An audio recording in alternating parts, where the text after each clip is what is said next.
Bonjour. Ceci est le 4e message personnel. Nous sommes le 31 mai 2020.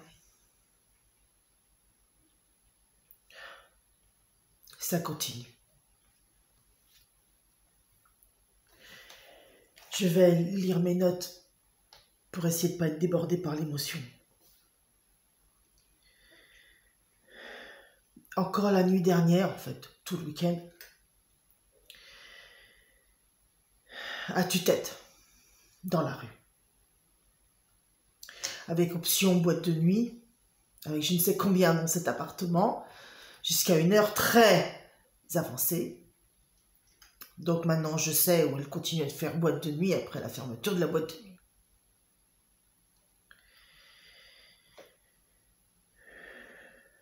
Pour bien pourrir le quartier, me pourrir moi au passage. Parce que quand il n'y a pas l'option boîte de nuit avec la musique, comme si c'était une boîte de nuit, sauf que c'est un appart, et que la fenêtre est ouverte, et que ça emmerde tout le monde, quand c'est pas cette option-là, c'est l'option harcèlement contre moi.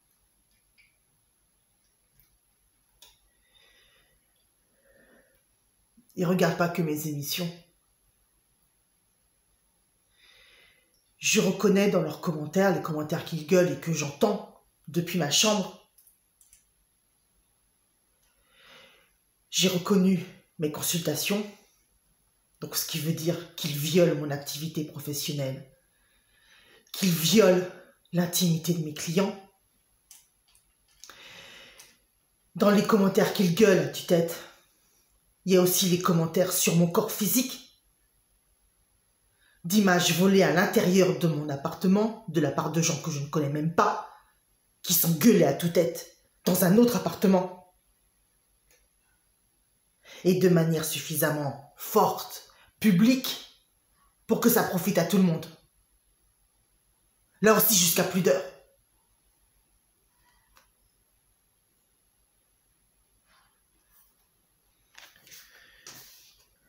Depuis plus d'1 an, ces groupes criminels à Macron, parce qu'ils sont très politisés, hein. Je peux vous assurer que dans les commentaires, la politique, elle y est à fond. Ils me harcèlent ouvertement, publiquement, ils s'en vantent même.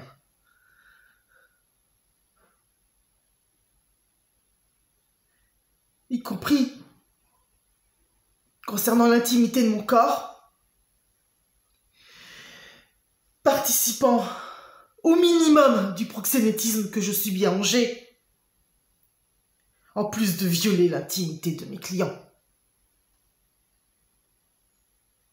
Et ils le gueulent tellement fortement qu'il est impossible de ne pas les entendre depuis la rue. C'est comme s'ils avaient un stand en bas, sur l'espace public.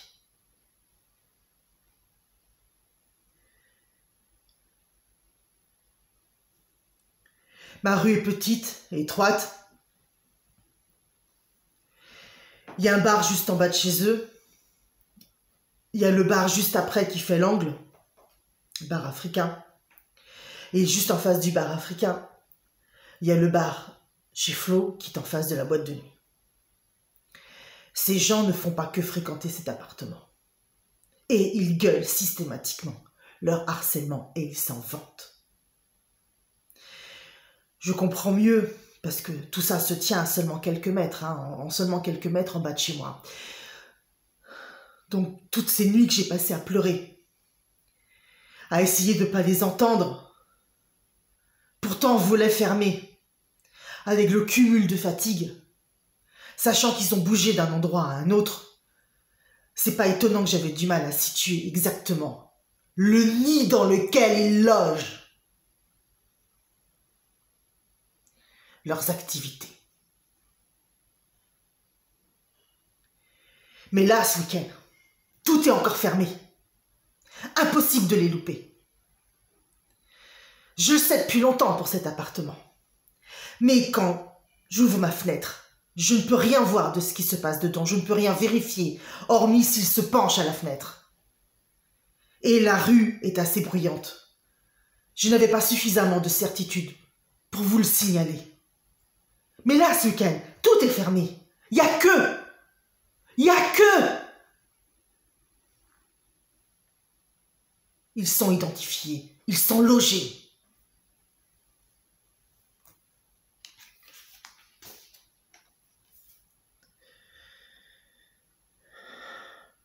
Ils se regroupent dans l'appartement juste au-dessus du bar à vin, le Cercle Rouge. Juste au-dessus. Fenêtre ouverte à gueuler. Je vous dis, c'est comme s'ils avaient un stand dans la rue, sur l'espace public. Leur premier étage est très bas, comme mon appartement est très bas par rapport à la rue. L'été, malgré que ce soit un four, je ne peux pas rester les fenêtres ouvertes trop, parce que c'est comme si les gens, je les avais chez moi, et les gens, il y en a plein dans ma rue, parce que c'est une autoroute piétonne de l'hypercentre. J'ai pas d'intimité, c'est comme si les gens, ils étaient chez moi. Tous. Et cet appartement-là, qui est juste au-dessus du Cercle Rouge, il est très bas sur la rue, aussi. Donc quand je vous dis que c'est comme s'ils avaient un stand sur l'espace public, je n'exagère pas. C'est comme s'ils avaient un stand sur l'espace public. Et ils gueulent.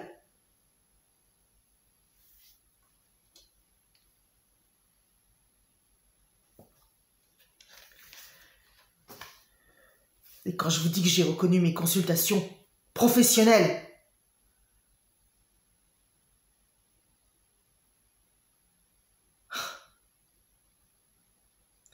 c'est pas étonnant.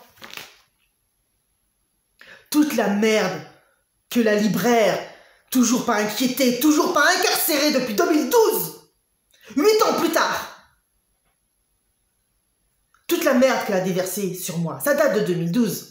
Les gens, ils sont pas stupides. Ils ont compris depuis que je suis vraiment médium et que c'était de la merde pour se garder le pognon. Ça fait longtemps que les gens, ils ont compris. Et pourtant, sur Angers, ça continue. Il y a personne qui veut prendre le risque d'avoir une consultation avec moi. C'est pas étonnant de comprendre pourquoi. Ils violent jusqu'à l'intimité de mes clients. En gueulant leurs commentaires à tue-tête, comme si ça avait un stand sur l'espace public. Ils détruisent ma vie sur ordre.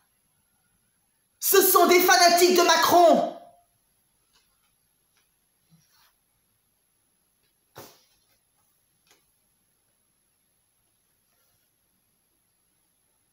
Ce week-end encore, deux nanas en train de cloper à la fenêtre, en train de gueuler quasiment leurs commentaires parce que ça gueulait tellement à l'intérieur qu'il fallait qu'elles s'entendent.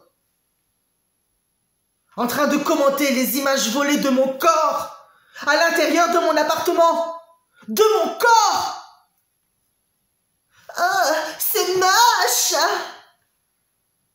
Ah ouais, c'est moche.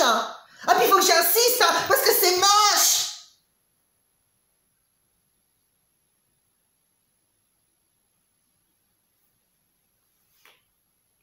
Même corps.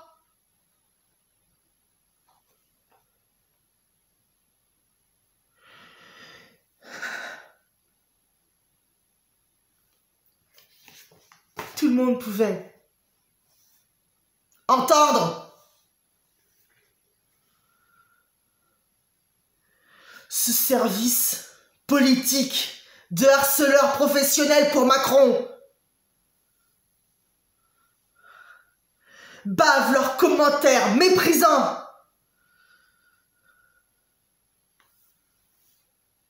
Depuis plus d'1 an. Et ils s'en vantent. Et il leur arrive rien. Et tout le monde sait qui ils sont. Et il leur arrive rien.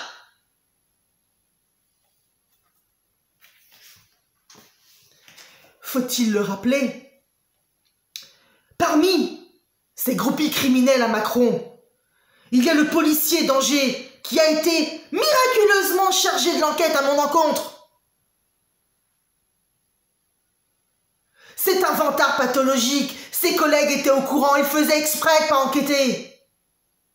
Il a fallu que je saisisse le bureau du doyen des juges d'instruction pour qu'il commence à chercher des preuves. Et, oh bah c'est bête, hein. Les preuves prouvaient que je disais que la vérité. Ils ont même trouvé pire que ce que je m'étais permis de dire. Ben, ce policier-là, harceleur patenté, avéré, prouvé, étant allé jusqu'aux menaces de mort, qui s'est lui-même vanté de sa bouche sur mes fenêtres d'avoir été commandité directement par le très soumis, très protégé et très remercié Gilles Legendre. Pour Macron, il lui est rien arrivé, hein. Il n'est pas incarcéré, hein. Il n'est pas inquiété.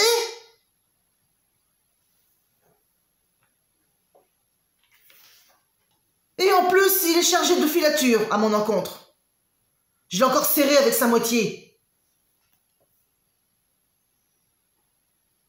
Donc il est encore en train de bosser officiellement pour eux.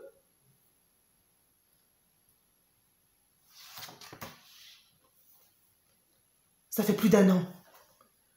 Plus d'1 an. Et rien.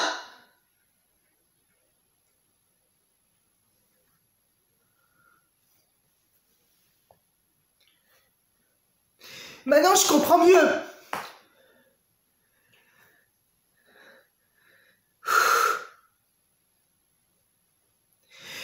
Il y a 2 patrons au cercle rouge. Le plus jeune, le totalement dégarné. À chaque fois qu'il me croise, il me toise longuement, de manière libidineuse, comme la dernière des merdes. À chaque fois. C'est l'appartement juste au-dessus.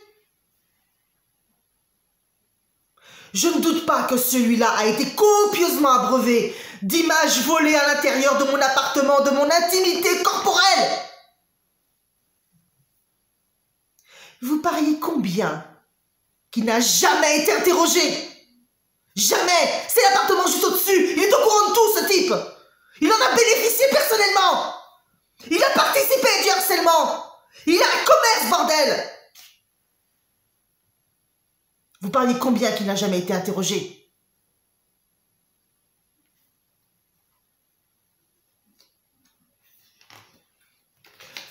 Bar à vin, le cercle rouge, rue des Deux Haies, l'appartement juste au-dessus qui donne sa fenêtre juste dans la rue. Je donne le lieu, je donne la zone horaire, je vais jusque-là, je donne les faits. La seule raison pour laquelle ce ne serait pas vérifié, c'est pour faire exprès, intentionnellement, de ne pas réunir les preuves de l'implication politique de Macron dans ce que je subis aussi à Angers. Vous pariez combien que les journalistes n'en parleront pas non plus? Le cercle rouge et l'appartement juste au-dessus. Maintenant, on va compter les jours. On va voir ce qui va être fait et pas fait.